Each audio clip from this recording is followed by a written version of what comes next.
வணக்கம். நான் உங்கள் Aadhira. Welcome to Aadhira audio books.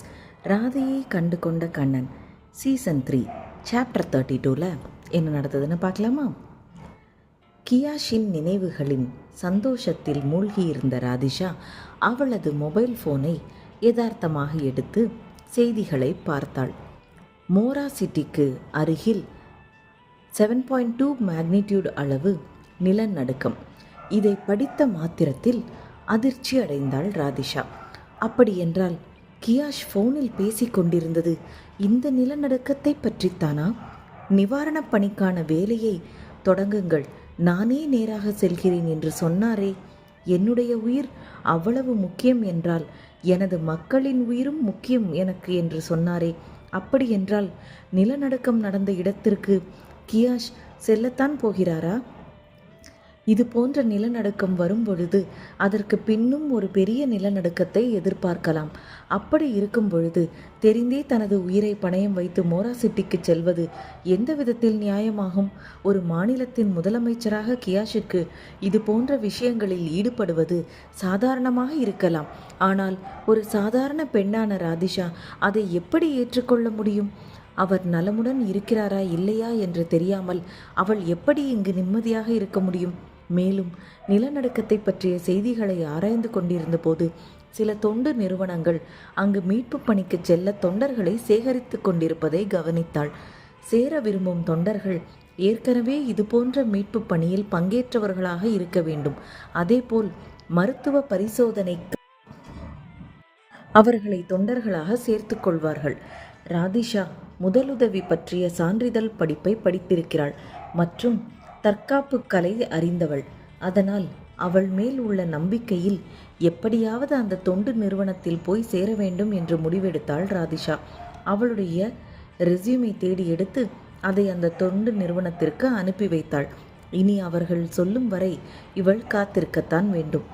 இந்த காத்திருக்கும் நேரம் அவளுக்கு மிகவும் கொடுமையானதாக இருந்தது. நிலநடுக்கத்தை பற்றிய மேலும் செய்திகளை ஆராய ஆரம்பித்தாள். முதலமைச்சர் மோரா சிட்டிக்கு செல்வதை பற்றிய அதிகாரப்பூர்வமான செய்திகள் வெளியானது.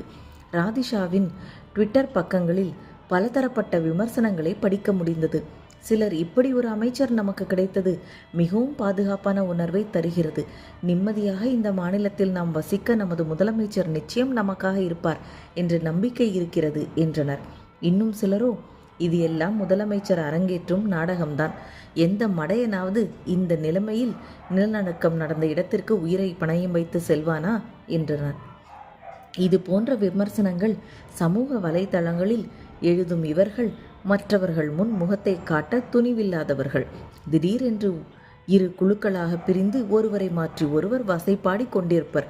இதில் சிலர் கவின் யாதவ் வர்மாவின் மரணத்தை எதிர்நோக்கி காத்து கொண்டிருந்தனர்.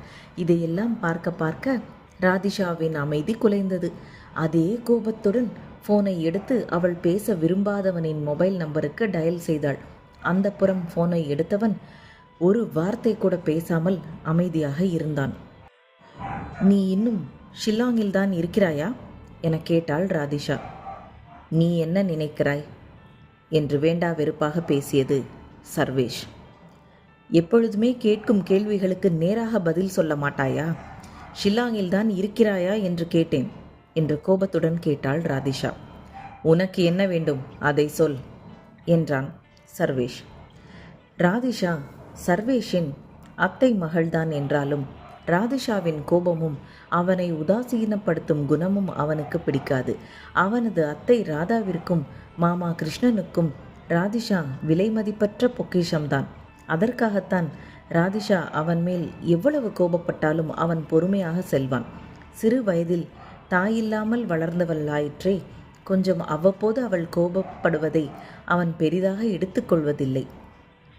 சற்று நேரத்திற்கு முன்பு மோரா சிட்டியில் நடந்த நிலநடுக்கத்தை பற்றி தெரியுமா என கேட்டாள் ராதிஷா. தெரியும், செய்திகளில் பார்த்தேன் என்றான் சர்வேஷ் அமைதியான குரலில். நிலநடுக்கம் நடந்த இடத்தில் சாப்பாடுக்கும் தண்ணீருக்கும் நிச்சயம் பஞ்சம் இருக்கும். அதோடு கடும் குளிர் நிலவுகிறது. அதனால் அவர்களுக்கு போர்த்தி கொள்ள போர்வையும் தேவை. இதையெல்லாம் எனக்கு வேகமாக ஏற்பாடு செய்து அங்கு விநியோகிக்க உதவி செய்ய வேண்டும் என்றாள் ராதிஷா. ஏற்பாடு செய்து கொடுத்தால் நீ இதையெல்லாம் அங்கு வழங்கப் போகிறாயா என கேட்டான் சர்வேஷ். அவன் கேட்பது அவளுக்கு புரியாமல் இல்லை. ஆனாலும் அமைதியாக ஆமாம் என்று ஒற்றை வார்த்தையில் பதிலளித்தாள் ராதிஷா. உன் குடும்பத்தில் எத்தனை பேர் உனக்காக காத்திருக்கிறார்கள் என்று உனக்கு தெரியுமா என கேட்டான் சர்வேஷ். தெரியும் என்று அவள் பதிலளிக்கும் போதே அவளுக்குள் ஏதோ ஒரு நெருடல் இருந்தது.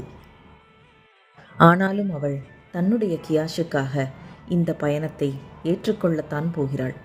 யாருக்காகவும் அவள் அதை நிறுத்தப் போவதில்லை என்ற முடிவுடன், என்னை பார்த்து கொள்ள எனக்கு தெரியும், நீ கவலைப்படாதே என்றாள் ராதிஷா. நிலநடுக்கத்தின் தீவிரம் தெரிந்துதான் பேசுகிறாயா? மீண்டும் நிலநடுக்கம் வர வாய்ப்பிருக்கிறது. இந்த நிலைமையில் நீ அங்கு செல்வது உகந்ததல்ல என்றான் சர்வேஷ். எனக்கு தெரியும், ஆனால் நான் போய்தான் ஆக வேண்டும். உன்னால் எனக்கு உதவி செய்ய முடியாவிட்டால் எதற்காக இவ்வளவு பேசுகிறாய் என்றாள் ராதிஷா கடுப்புடன். அவளை சமாதானப்படுத்த முடியவில்லை என்று தெரிந்ததும் சர்வேஷின் குரல் சற்று பலவீனமாகத்தான் இருந்தது. மெதுவாக அவன் ராதிஷா என்றான் லைத்தான். என்னை பற்றி நீ கவலைப்பட தேவையில்லை, குட் பை என்று ஃபோனை வைத்து விட்டாள் ராதிஷா. நிச்சயம் சர்வேஷ் அவளுக்கு உதவி செய்யப் போவதில்லை என்று தெரிந்ததும் அவளுக்கு அடுத்து என்ன செய்வது என்று தெரியவில்லை. எப்படியும் தனது தந்தையின் பெயரை எங்கும் உபயோகிக்கக்கூடாது என்ற முடிவுடன் இருந்தாள். அவள் தந்தையின் பணத்தையும் எங்கும் செலவு செய்யக்கூடாது என்று முடிவெடுத்தவள். அவளின் சேமிப்பு கணக்கில் இருந்த மொத்த தொகையையும் நன்கொடையாக அனுப்பி வைத்தாள். இவளது நன்கொடை போய் சேர்ந்த சிறிது நேரத்தில் அவளுடைய இமெயிலிற்கு நேராக வந்து பார்க்கும்படி மின்னஞ்சல் வந்தது. அதை பார்த்ததும் இரவு நேரம் என்றும் பாராமல் மின்னலாக கிளம்பிச் சென்றாள் ராதிஷா. உடல் பரிசோதனை முடிந்து எப்படியோ மீட்பு குழுவில் சேர்ந்து விட்டாள். இந்த லவ் ஸ்டோரியில் அடுத்து என்ன நடந்ததுன்னு நெக்ஸ்ட் எபிசோடில் பார்க்கலாம். பாய் வியூயர்ஸ்.